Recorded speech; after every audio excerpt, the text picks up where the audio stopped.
The smoothest investment chart you'll see today lost money every single year for a decade. The bumpiest one made people millionaires. That sentence should bother you. And by the end of this, you'll know why it doesn't bother professionals. Most people use risky and volatile like they mean the same thing. They don't. Mixing them up is why your uncle thinks putting everything in a savings account is playing it safe, while his purchasing power quietly bleeds out, and why your friend who checks her brokerage app 11 times a day thinks she's gambling when she's actually fine. The financial system has two completely different danger modes, and only one of them can actually hurt you permanently. Let's start with volatility, because it's the one that feels scary. Volatility measures how much an investment's price bounces around day to day, month to month. A stock that closes at $100 on Monday, $92 on Wednesday, and $106 on Friday is volatile. Your account balance does a little dance. The number on the screen changes color a lot. Volatility is movement. It's the roller coaster metaphor everyone uses, and for once the metaphor actually works. You're strapped in, the cart is shaking, your stomach drops on the hills, but the track is built and inspected, and you'll get off at the end. Risk, in the finance textbook sense, is the probability that you lose money permanently. Not on paper for a week, not because you checked your app at a bad moment, gone. As in, you need that cash in 3 years and the investment is now worth less than you paid, and you have to sell at that loss. Or the company that issued the bond literally dissolved and you're getting 14 cents on the dollar in bankruptcy court. Risk is the chance the track ends. That's the difference. Volatility is noise. Risk is structural danger. Here's why the system separates them. Imagine two investments. Investment A is a stock index that tracks hundreds of companies. Over 10 years it zigs and zags. Some years it's up 30%, one year it drops 18%, another year it's flat. The line on the chart looks like a heart rate monitor. Investment B is a bond issued by a country with a printing press, paying 3% annually like clockwork. The chart is a smooth upward slope, basically a straight line. Every year you collect your 3%. No drama, no red days. Now add one detail. Inflation runs 4% per year on average. Investment A, despite all the stomach-churning swings, ends the decade up 90%. Investment B gave you 3% annually in nominal terms, meaning the dollar number went up. But in real terms, adjusted for what that money actually buys, you lost purchasing power every single year. The smooth line was an illusion.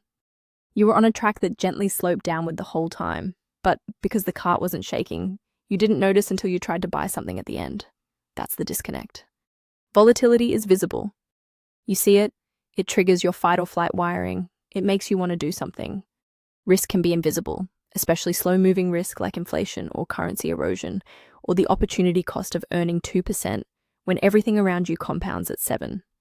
The bumpiest ride often has the lowest actual risk of permanent loss if you're holding for years. The smoothest ride can quietly rob you. Now let's complicate it, because this is where people's mental models fully break. Correlation is how much two investments move together.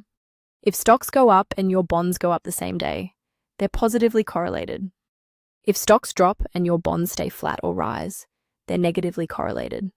If there's no pattern at all, they're uncorrelated. This matters because correlation is how you actually manage volatility without increasing risk. Example math to show the mechanic. You have $10,000. Put it all in investment C, a single volatile stock. Some years it swings up or down 30%. That's a $3,000 move on your screen. Your blood pressure spikes. Now split it. 5,000 in investment C, 5,000 in investment D, a different asset that tends to zig when C zags. Maybe bonds, maybe international stocks, maybe commodities. C still swings 30%, but now that's only a $1,500 move on your piece of it. D might swing 20% the opposite direction. That's 1,000 up when C is down. Your total account balance swings less. The roller coaster smooths out not because you picked safer assets, but because you picked assets that don't all scream at the same time. You've reduced volatility without necessarily reducing long-term growth. Here's the thing though, correlation isn't a law of physics. It's a measured historical pattern, and it changes. Bonds and stocks usually don't move in lockstep, except in March 2020, when everything fell together. Correlation spiked to nearly 1, total panic, all assets down. That's called a correlation break, and it's why diversification isn't a perfect shock absorber. It works most of the time, smoothing out the ride, but in a true crisis, Things that normally zig together will sometimes zag together, and your balanced portfolio will still have a bad month. It just usually has fewer bad months than the all-in approach. 3 big misconceptions. 1. If it's going up and down a lot, I could lose everything. Not how it works. Volatility means the price changes a lot. Bankruptcy or permanent loss is a separate event. A volatile stock can be issued by a profitable company with zero debt. A smooth bond can be issued by a government about to default. The bumpiness of the chart tells you nothing about the ending. 2. I'm conservative, so I need stable investments. Conservative means you can't afford to lose the money. That's about risk. If your stable investment gets eaten by inflation or pays less than your loan interest, you've lost in real terms. Stability is one axis, safety is another. 3. Diversification eliminates risk. No, it eliminates some volatility and some specific risk, like the risk that one company in your portfolio explodes. It does not eliminate systemic risk, the kind where the whole market falls because of a recession or credit freeze. Diversification is a seatbelt, not a force field. One edge case, volatility does become risk if you're forced to sell during a trough.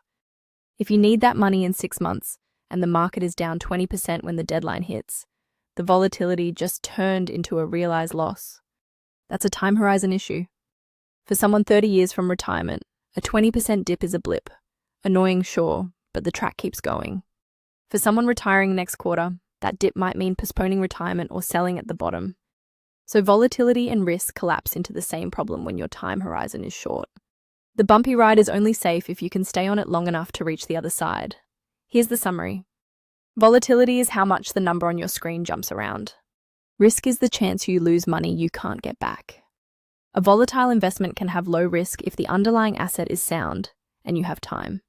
A smooth investment can have high risk if it's not keeping up with inflation, currency collapse, or opportunity cost. Correlation is the tool that lets you reduce volatility without giving up growth, by holding things that don't all swing together. But correlation isn't stable, so diversification helps most of the time, not all of the time. The system separates these concepts because they require different responses. If something is volatile but fundamentally sound, the response is to ignore the screen and let time work. If something has actual risk, shaky finances, bad structure, misaligned time horizon, the response is to get out or never get in. Mixing up the two makes you bail on good investments during normal turbulence and stay in bad ones because the chart looked calm. Bumpy doesn't mean bad. Smooth doesn't mean safe. The ride and the destination are two different things.